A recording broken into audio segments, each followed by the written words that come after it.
दोबारा करो। Hello hello hello DJ 1 2 3। 2-3 साल पहले निशान किरपानी एक फलस्तीनी राइटर सन जर्नलिस्ट वो मारे गए कार ब्लास्ट में बम ब्लास्ट हुए उन्होंने किताब कहानियां तक भी सब पिछले दिनों जो फैसल मिलियन कुछ कहानियां एक किताब है उसका the land of sad orange वो टाइटल स्टोरी उस टाइटल स्टोरी के अंदर ਅਸੀਂ ਕਲਪਨਾ ਕੀਤਾ ਸੀ ਕਿ ਤੁਹਾਨੂੰ ਮਿਲੇ हेलो डीजे 1 2 3 हेलो टेस्ट में चेक। उस रात की कहानी है जिस रात इसराइल बनया उस रात की कहानी ਨੂੰ ਰਾਈਟਰ ਦੱਸ ਰਿਹਾ और ਜਿਹੜਾ ਉਸका अंदाजे दूसरा नरेटर है पता नहीं चलता कि नरेटर कौन है वो थोड़ा कुछ दसा तारे भट्टी साहब के सो जवाना जो भाई है बड़ा छोटे शुदा से जेडे उस वेले मां ते कुछ है जो ये साथ वो सफर कर रहे हैं वो बन रहा है फलस्तीन इसराइल बने उस रात की कहानी का संख्या दी जो का संख्या दी जो हेलो डीजे 1 2 3 हेलो हेलो ਜਦੋਂ ਅੱਖਾਂ ਜਾਣ ਲਈ ਜਾਂ ਫਾਟ ਛੱਡਿਆ ਇਹ ਇੰਜੀ ਸੀ ਜਿਵੇਂ ਛੁੱਟੀਆਂ ਗੁਜ਼ਾਰਨ ਲਈ ਇੱਕ ਸ਼ਹਿਰ ਤੋਂ ਦੂਜੇ ਸ਼ਹਿਰ ਜਾਣਾ ਕਈ ਦਿਨਾਂ ਤੱਕ ਕੋਈ ਔਕੜ ਨਾ ਆਈ ਮੈਂ ਖੁਸ਼ ਸਾਂ ਇਸ ਲਈ ਸੰਜੂ ਮੈਨੂੰ ਸਕੂਲ ਜਾਣ ਤੋਂ ਵਾਵਾ ਵੇਰ ਮਿਲ ਗਈ ਇਸਰਾਈਲੀ ਫੌਜੀਆਂ ਵੱਲੋਂ ਅੱਖਾਂ ਤੇ ਹਮਲਾ ਕਰਨ ਵਕਤ ਚੀਜ਼ਾਂ ਹੋਣੇ ਜਾਪਣ ਲੱਗ ਪਈਆਂ ਉਹ ਰਾਤ ਤੇਰੇ ਘੇਰੇ हाँ बस इधर ही चेक कर दी गई है चैनल 2 पर सवालियां दुआ मंगतियां नहीं हाँ दिखा बस ये चेक करने तेरा ऑडियो आ रही है नहीं जो यार वापर रही सी लाइन में 2 चल रही चाहिए मैनू ते अपने आप सिर्फ आपने ये चेक करना यहाँ पर ऑडियो आ रही है नहीं कोई सब बाहर चल रही है पर उस रात असां कहानी दियां तंदां जोड़नियां शुरू कर छड्डियां लेट में शुरू आ रहा करते लेट इधर मैं देखता हूँ लाकान करते रात अब्बास जब इसराइली फौजी टोर गए तो एक बड़ी गड्डी साडे घर को आ रुकी जिसदे विच एक दूजी सन जिन्हां ने दोतियां मंजियां ते कंबल सन सुपने शुरू कर दिते मैं पुराने घर की कात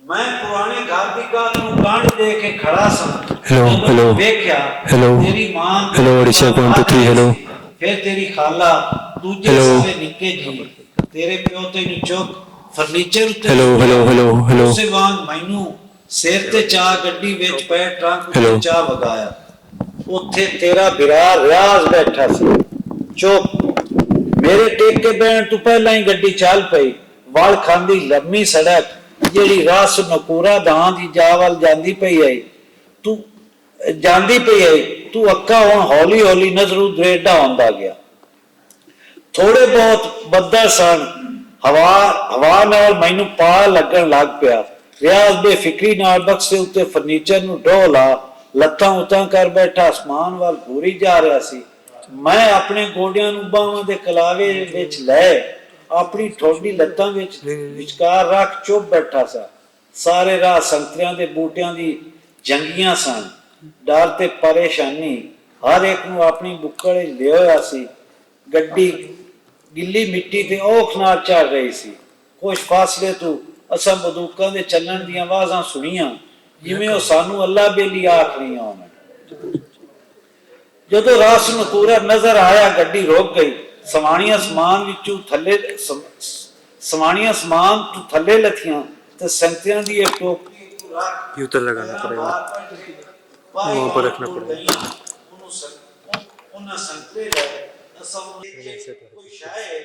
चलते चलते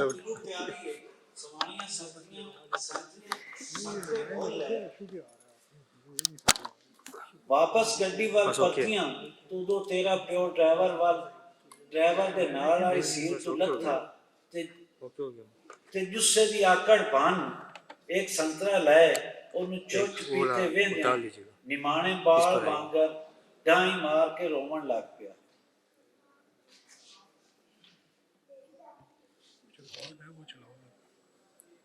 कट करना पड़ेगा रास नकूरा वे साडी कार दोवें कारां विचकार रुक गई ਮਰਦ ਆਪਣੀਆਂ ਬੰਦੂਕਾਂ ਪੁਲਿਸ ਅਫਸਰਾਂ ਨੂੰ ਦੇਵਣ ਲੱਗ ਪਏ ਜਿਹੜੇ ਇਸ ਕੰਮ ਲਈ ਉੱਥੇ ਸਨ। ਜਦੋਂ ਸਾਡੀ ਵਾਰੀ ਆਈ ਉਦੋਂ ਮੇਜ਼ ਦਸਤੀ ਬੰਦੂਕਾਂ ਤੇ ਖੋਦਕਾਰ ਮਸ਼ੀਨਾਂ ਨਾਲ ਭਰ ਗਿਆ ਸੀ ਤੇ ਮੈਂ ਵੇਖਿਆ ਕਾਰਾਂ ਦੀ ਇੱਕ ਲੰਮੀ ਕਤਾਰ ਸੰਤਰੇ ਵਾਲੀ ਜੂ ਛੜ ਲਬਨਾਨ ਵਿੱਚ ਵੜਦੀ ਪਈ। ਮੈਂ ਉੱਚੀ ਤੇ ਜ਼ੋਰ ਨਾਲ ਰੋਣਾ ਸ਼ੁਰੂ ਕਰ ਦਿੱਤਾ। ਤੇਰੀ ਮਾਂ ਅਜੇ ਤੀਕ ਚੁੱਪ ਚੁੱਪੇ ਤੇ ਸੰਤਰਿਆਂ ਵੱਲ ਵੇਖੀ ਜਾ ਰਹੀ ਸੀ। ਤੇਰੇ ਪਿਓ ਦੀਆਂ ਅੱਖਾਂ ਵਿੱਚ ਪਿਛਾਂ ਇਸਰਾਈਲੀਆਂ ਲਈ ਛੱਡ ਆਏ ਸੰਤਰਿਆਂ ਦੇ ਬੂਟੇ ਦਿਸ ਰਹੇ ਸਨ। ਉਹ ਸਾਰੇ ਸੰਤਰਿਆਂ ਦੇ ਬੂਟੇ ਜਿਹੜੇ ਉਸ ਲਾਏ ਇੱਕ ਇੱਕ ਕਰ ਉਹਦੇ ਮੁੱਖ ਤੇ ਵਾਹ ਮਾਰ ਰਹੇ ਸਨ। ਜਦੋਂ ਉਹਦੀ ਮਿਲਣੀ ਪੁਲਿਸ ਦੇ ਵੱਡੇ ਅਫਸਰ ਨਾਲ ਹੋਈ ਉਦੋਂ ਆਪਣੀਆਂ ਅੱਖਾਂ ਵਿੱਚ ਭਰੇ ਹੰਝੂ ਨਾ ਰੋਕ ਸਕਿਆ। ਡੜੀ ਦੁਪਹਿਰ ਜਦੋਂ ਅਸੀਂ ਸੈਦਾ ਆਪਣੇ ਅਸੀਂ ਪਨਾਹਗੀਰ ਬਣ ਗਏ। ਸੜਕ ਸਾਨੂੰ ਕਈ ਦੁਨੀਆਂ ਸ਼ਾਇਆਂ ਵਿਚਕਾਰ ਸੜਕ ਸਾਨੂੰ ਕਈ ਦੁਨੀਆਂ ਸ਼ੈਵਾਂ ਵਿਚਕਾਰ ਪੀ ਗਈ। ਯਕਦਮ ਤੇਰਾ ਪਿਓ ਪਹਿਲੇ ਨਾਲੋਂ ਉਮਰ ਵਿੱਚ ਵੱਡਾ ਜਾਪਣ ਲੱਗ ਪਿਆ। ਉਹ ਇੰਝ ਦਿਸਦਾ ਜਿਵੇਂ ਲੰਮੇ ਚਿਰਾਂ ਤੋਂ ਨਹੀਂ ਸੁੱਤਾ। ਉਹ ਸੜਕ ਕਿਨਾਰੇ ਸਟੀਆਂ ਘਰਾਂ ਦੀਆਂ ਚੀਜ਼ਾਂ ਵਿਚਕਾਰ ਖੜਾ ਸੀ। ਮੈਂ ਜਾਣਦਾ ਸਾਂ ਜੇ ਮੈਂ ਇੱਕ ਵੀ ਗੱਲ ਕੀਤੀ ਤਾਂ ਉਸ ਮੇਰੇ ਵੱਲ ਮੂੰਹ ਕਰਕੇ ਗੁੱਸੇ ਨਾਲ ਕਹਿਣਾ ਸੀ, ਫਿੱਟੇ ਮੂੰਹ ਤੇਰੇ ਪਿਓ ਦਾ, ਫਿੱਟੇ ਮੂੰਹ ਤੇਰਾ। ਇਹ ਦੋ ਗਾਲਾਂ ਉਹਦੇ ਮੁੱਖ ਤੇ ਸਾਫ਼ ਦਿਸਦੀਆਂ ਸਨ। ਭਾਵੇਂ ਮੈਂ ਇੱਕ ਮਜ਼ਹਬੀ ਸਕੂਲ ਵਿੱਚ ਪੜ੍ਹਦਾ ਰਿਹਾ ਸਾਂ, ਉਸ ਵੇਲੇ ਮੈਨੂੰ ਵੀ ਉਸ ਖੁਦਾ ਦੇ ਬੰਦਿਆਂ ਨੂੰ ਖੁਸ਼ ਰੱਖਣ ਵਾਲੀ ਰਜ਼ਾ ਤੇ ਸ਼ੱਕ ਪੈ ਗਿਆ। ਮੈਨੂੰ ਇਸ ਗੱਲ ਤੇ ਵੀ ਸ਼ੱਕ ਪਿਆ ਜੋ ਰੱਬ ਹਰ ਸ਼ੈ ਨੂੰ ਸੁਣ ਤੇ ਵੇਖ ਸਕਦਾ ਹੈ। ਉਹ ਸਾਰੀਆਂ ਰੰਗੀਨ ਮੂਰਤਾਂ ਜਿਨ੍ਹਾਂ ਤੋਂ ਦਿਸਦਾ ਹੈ ਜੋ ਰੱਬ ਬਾਲਾਂ ਨਾਲ ਮੋਹ ਰੱਖਦਾ ਹੈ ਤੇ ਉਹਨਾਂ ਲਈ ਮੁਸਕਾਉਂਦਾ ਹੈ, ਕੂੜ ਵਾਂਗਰ ਦਿਸਣ ਲੱਗ ਪਈਆਂ। ਦੋਹਾਂ ਕੂੜਾਂ ਵਿਚਕਾਰ ਜਿਹੜੇ ਉਹਨਾਂ ਬੰਦਿਆਂ ਵੱਲੋਂ ਘੜੇ ਹੋਏ ਨੇ ਜਿਨ੍ਹਾਂ ਬਹੁਤੀਆਂ ਫੀਸਾਂ ਮਾਠਣ ਲਈ ਕਦਾਮਤ ਪਸੰਦੀ ਵਾਲੇ ਸਕੂਲ ਬਣਾਏ ਹੋਏ ਨੇ। ਮੈਨੂੰ ਪਾਕਸੀ ਜੋ ਖੁਦਾ ਜਿਹਨੂੰ ਅਸੀਂ ਫਲਸਤੀਨ ਵਿੱਚ ਮੰਨਦੇ ਸਾਂ, ਫਲਸਤੀਨ ਉਹਨੇ ਵੀ ਛੱਡ ਦਿੱਤਾ ਹੈ ਤੇ ਉਹ ਇਸ ਦੁਨੀਆ ਵਿੱਚ ਕਿਤੇ ਪਨਾਹਗੀਰ ਹੈ ਤੇ ਉਹ ਆਪਣੀਆਂ ਔਕੜਾਂ ਦੇ ਉਪਾਅ ਤੋਂ ਲਾਚਾਰ ਹੈ ਤੇ ਅਸੀਂ ਸੜਕ ਬੰਨੇ ਬੈਠੇ ਪਨਾਹਗੀਰ ਆਪਣੀਆਂ ਮੁਸ਼ਕਲਾਂ ਦੇ ਹੱਲ ਲਈ ਇੱਕ ਨਵੇਂ ਨਸੀਬ ਦੀ ਉਡੀਕ ਵਿੱਚ ਹਾਂ। ਅਸੀਂ ਆਪਣੇ ਦੁੱਖਾਂ ਦੇ ਉਪਾਅ ਦੇ ਖੁਦ ਜ਼ਿੰਮੇਦਾਰ ਸਾਂ। ਆਪਣੇ ਸਿਰਾਂ ਲਈ ਛੱਤ ਲੱਭਣ ਦੀ ਜ਼ਿੰਮੇਦਾਰੀ ਸਾਡੀ ਆਪਣੀ ਸੀ। ਬੋਲੇ ਬਾਲ ਦੀ ਸਿਰ ਵਿੱਚ ਪੀੜ ਦੀ ਤਰਾਟ ਉੱਠੀ। ਰਾਤ ਬੜੀ ਡਰਾਉਣੀ ਸੀ। ਹੌਲੀ ਹੌਲੀ ਹਨੇਰਾ ਵਧਣਾ ਸ਼ੁਰੂ ਹੋ ਗਿਆ। ਮੈਂ ਡਰਿਆ ਹੋਇਆ ਸਾਂ। ਰਾਤ ਸੜਕ ਬੰਨੇ ਗੁਜ਼ਾਰਨ ਵਾਲੀ ਸੋਚ ਨਾਲ ਮੇਰਾ ਮਨ ਡਰਾਉਣੇ ਖਾਬਾਂ ਨਾਲ ਭਰੀਜ ਗਿਆ। ਮੈਨੂੰ ਉੱਥੇ ਦਿਲਾਸਾ ਦੇਣ ਵਾਲਾ ਕੋਈ ਨਹੀਂ ਸੀ। ਮੈਨੂੰ ਉੱਥੇ ਕੋਈ ਅਜਿਹਾ ਨਹੀਂ ਸੀ ਲੱਭ ਸਕਦਾ ਜਿਹਦਾ ਮੈਂ ਆਸਰਾ ਲੈਂਦਾ।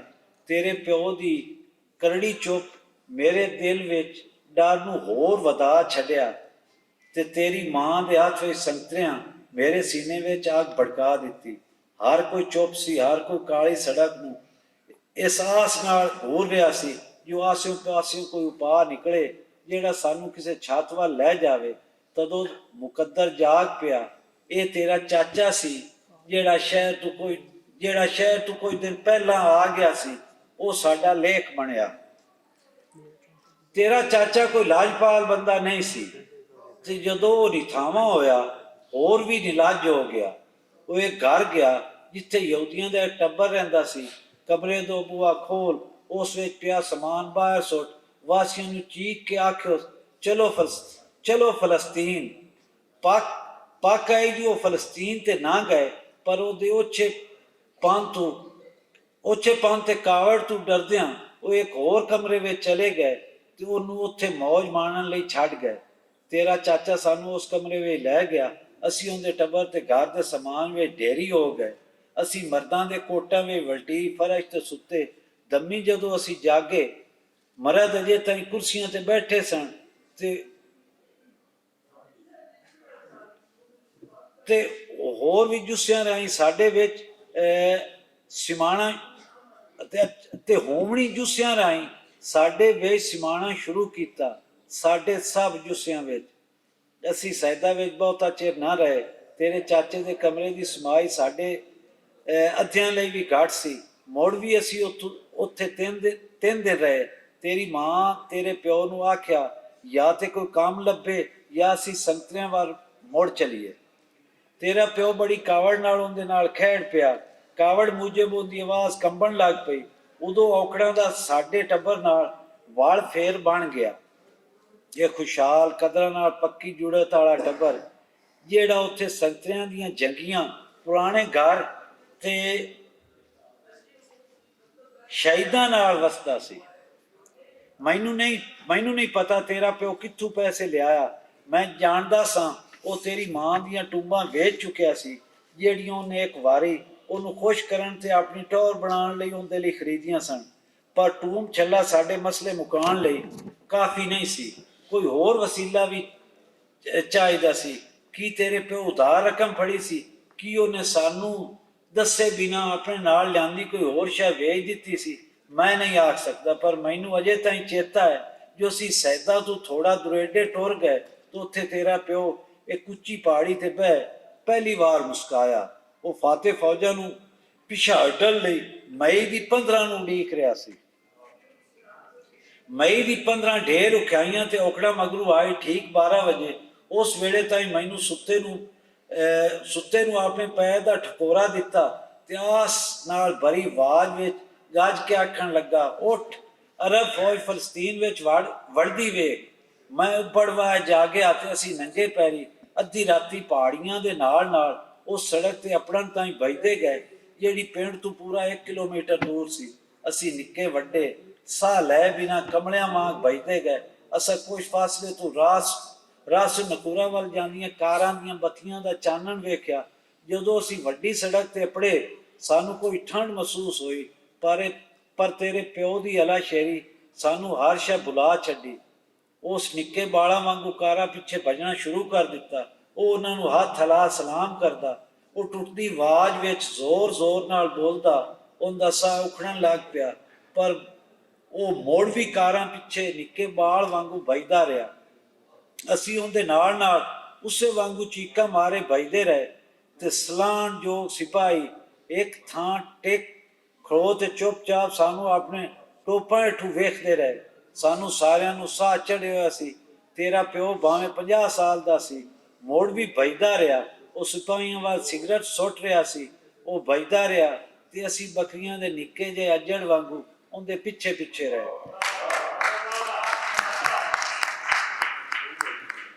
ਅਚਨਚੇਤ ਕਾਰਾਂ ਦਾ ਕਾਫਲਾ ਮੁੱਕ ਗਿਆ ਤੇ ਅਸੀਂ ਥੱਕੇ ਤੇ ਗਰਕਦੇ ਘਰ ਪਰਤੇ। ਤੇਰੇ ਪਿਓ ਚੁੱਪ ਵਾਟ ਲਈ। ਜਦੋਂ ਲੰਘਦੀ ਕਾਰ ਦੇ ਚਾਨਣ ਨਾਲ ਉਹਦਾ ਮੁਖ ਦਿਸਿਆ ਤਾਂ ਉਹਦੀਆਂ ਗੱਲਾਂ ਹਿੰਜੂਆਂ ਨਾਲ ਪੂਰੀਆਂ ਭਰੀਆਂ ਹੋਈਆਂ ਸਨ। ਉਸ ਦਿਨ ਮਗਰੋਂ ਹਯਾਤੀ ਮੱਠੀ ਗੁਜ਼ਰਨ ਲੱਗ ਪਈ। ਐਲਾਨਾਂ ਰਾਹੀਂ ਸਾਡੇ ਨਾਲ ਧੋਖਾ ਹੋ ਗਿਆ। ਕੂੜੇ ਸੱਚ ਸਾਨੂੰ ਬੇਸੁਰਤਾ ਕਰ ਛੱਡਿਆ। ਤਰਾਟ ਸਾਡੇ ਮੁੱਖਾਂ ਨੂੰ ਘੇਰ ਗਤਰਨ ਸ਼ੁਰੂ ਕਰ ਦਿੱਤਾ। ਤੇਰੇ ਪਿਓ ਕੋਲੋਂ ਫਲਸਤੀਨ ਜਾਂ ਸੰਗਤਿਆਂ ਦੀਆਂ ਜੰਗੀਆਂ ਵਿੱਚ ਗੁਜ਼ਰੇ ਸੁੱਖ ਦੇ ਦਿਨਾਂ ਜਾਂ ਉਹਦੇ ਘਰਾਂ ਬਾਰੇ ਗੱਲ ਹੀ ਨਾ ਹੋਵੇ। ਅਸੀਂ ਉਹਦੇ ਦੁੱਖਾਂ ਦੀਆਂ ਕੰਤਾਂ ਸਾਂ ਤੇ ਅਸੀਂ ਉਹ ਕੜਮੇ ਸਾਂ ਜਿਹੜੀ ਧੰਮੀ ਸਾਂਝਰੇ ਕਾਵੜ ਨਾਲ ਆਖੀ ਹੁੰਦੀ। ਇਸ ਗੱਲ ਦਾ ਮਤਲਬ ਸੌਖ ਨਾਲ ਸਮਝ ਜਾਂਦੇ। ਪਹਾੜਾਂ ਤੇ ਦਫਾ ਹੋ ਜਾਓ ਤੇ ਦੁਪਹਿਰ ਤੋਂ ਪਹਿਲਾਂ ਪਿੱਛਾ ਨਾ ਪਰਤਣਾ। ਅਸੀਂ ਜਾਣਦੇ ਸਾਂ ਉਹਨੇ ਇਹ ਸਾਨੂੰ ਨਾਸ਼ਤਾ ਮੰਗਣ ਤੋਂ ਡੱਕਣ ਲਈ ਕੀਤਾ ਸੀ। ਹਾਲਾਤ ਵਿਗੜਨੇ ਸ਼ੁਰੂ ਹੋ ਗਏ। ਕੋਈ ਆਮ ਜਿਹੀ ਗੱਲ ਵੀ ਤੇਰੇ ਪਿਓ ਨੂੰ ਗੁੱਸਾ ਚਲਾਉਣ ਲਈ ਕਾਫੀ ਸੀ। ਮੈਨੂੰ ਯਾਦ ਹੈ ਜਦੋਂ ਸਾਡੇ ਵਿੱਚੋਂ ਕਿਸੇ ਇੱਕ ਨੇ ਕੁਝ ਆਖਿਆ ਤਾਂ ਉਹ ਇਸ ਤਰ੍ਹਾਂ ਉਛਲਿਆ ਜਿਵੇਂ ਉਹਨੂੰ ਬਿਜਲੀ ਦਾ ਕਰੰਟ ਲੱਗ ਗਿਆ ਹੋਵੇ। ਫਿਰ ਉਹ ਸਾਡੇ ਵੱਲ ਜਾਤੀ ਮਾਰੀ।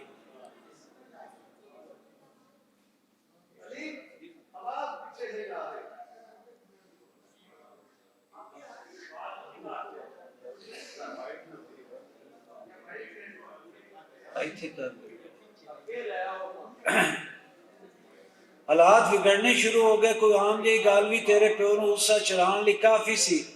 ਮੈਨੂੰ ਯਾਦ ਹੈ ਜਦੋਂ ਸਾਡੇ ਵਿੱਚੋਂ ਕਿਸੇ ਇੱਕ ਨੇ ਕੁਝ ਆਖਿਆ ਤਾਂ ਇਸ ਤਰ੍ਹਾਂ ਉਛਲਿਆ ਜਿਵੇਂ ਉਹਨੂੰ ਬਿਜਲੀ ਦਾ ਕਰੰਟ ਲੱਗ ਗਿਆ ਹੋਵੇ। ਫਿਰ ਉਹ ਸਾਡੇ ਵੱਲ ਜਾਤੀ ਮਾਰੀ।